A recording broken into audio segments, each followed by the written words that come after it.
Hi, Elise. Thank you for your insightful response. One of the things that you said that stuck out to me was it is incredibly important for you as the admin and your faculty and staff to be aware of your own biases and how that affects students in the classroom. It is so incredibly important that everyone recognizes that they have some internal biases. That's not to say that because you have a bias, you're a bad person. As adults, we've had decades of ideas being taught to us, which have been shaped by our family and our community. And I don't believe that anybody that works in education sets out to be biased against or towards any of our students. We do not desire to discriminate against them. I love your idea about having that open and honest discourse about what discrimination is, what it looks like in the classroom or school setting. Some teachers might not realize that the small actions that they're taking to support our students might actually be discrimination in disguise.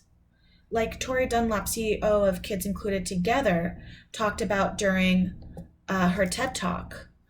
We can act in ways that make us feel like we're supporting kids with disabilities when we're really just finding different ways to segregate them.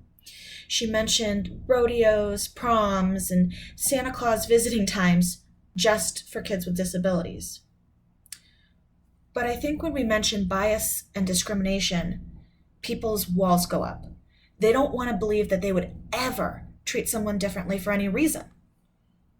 So, how can we as school leaders help staff not to get defensive about this so that they can hear and accept how we're going to work to change and improve? Another part that you mentioned was that these discussions would not just be with teachers, it would be with office staff, other administration, and other members of the school community. I think that is so great. As leaders, we often just focus on teachers since that is who the kids spend the majority of the school day with. But to establish an inclusive culture in the school, it must be seen in all areas of the school, which means all staff members are included in these pieces of training and discussions.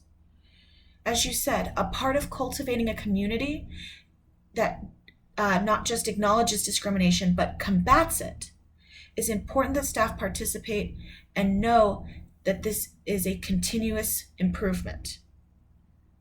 I do wonder if staff may feel like these discussions get repetitious and may no longer feel like they are gaining anything from them after some time.